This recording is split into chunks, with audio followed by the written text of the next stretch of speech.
প্রিয় শিক্ষার্থীরা, তোমরা সবাই কেমন আছো? নিশ্চয়ই অনেক ভালো আছো। তোমরা আজকের ভিডিওতে যা যা শিখতে পারবে এক নজরে দেখে নাও। সিম্পল সেন্টেন্স সম্পর্কে শিখতে পারবে, সাবজেক্ট সম্পর্কে শিখতে পারবে এবং ফিনাইট ও নন ফিনাইট ভার্ব সম্পর্কে শিখতে পারবে। তাহলে অবশ্যই শুরু থেকে শেষ পর্যন্ত দেখবে। আমরা প্রথমেই শিখে নিচ্ছি সিম্পল সেন্টেন্স কাকে বলে। সিম্পল সেন্টেন্সের অর্থ সরল বাক্য।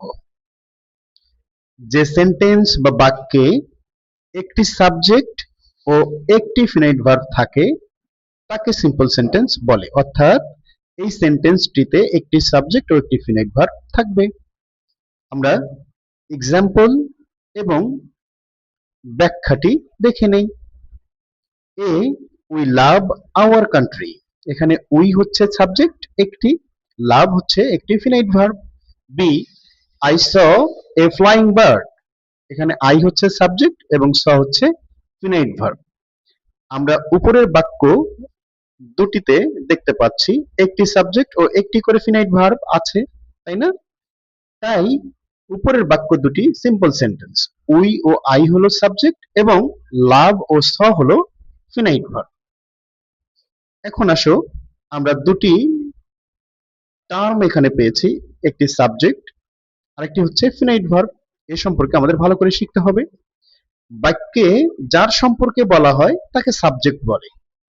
এছাড়াও ভার্বকে যদি কে বা কারা দ্বারা প্রশ্ন করা হয় উত্তরে সাবজেক্ট পাওয়া যায়। রানা গোস টু স্কুল, এই সেন্টেন্সটির দিকে লক্ষ্য রাখি।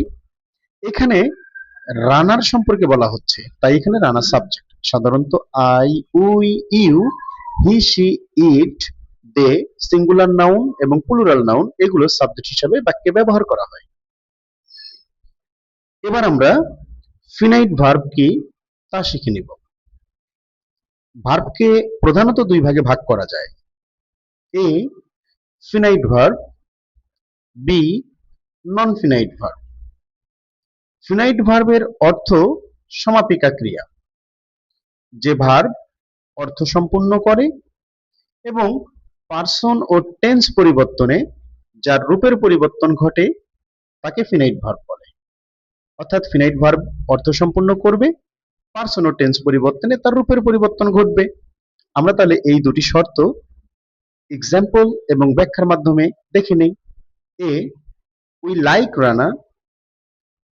B, he likes Rana. এখানে we first person plural, he third person singular. Person পরিবর্তনের ফলে দেখো লাইক থেকে লাইকস হয়ে গেল, তার মানে রূপের পরিবর্তন হলো। দে লাইকড রানা, এই বাক্যটি পাস্ট ইনডিফিনিট, আগের দুটি বাক্য ছিল প্রেজেন্ট ইনডিফিনিট। তখন দেখো লাইকড পরিবর্তন হয়ে গেছে রূপে। লাইক ভার্বটির দিকে তাকাও, পারসন পরিবর্তনের ফলে লাইকস হয়েছে এবং টেন্স পরিবর্তনের ফলে লাইকড হয়েছে। এছাড়াও ভার্বটি কিন্তু অর্থ সম্পন্ন করেছে, তাই এটি একটি ফিনাইট ভার্ব। বুঝতে পেরেছো? তাহলে এখন আমরা নন ফিনাইট ভার্ব সম্পর্কে শিখে নেই।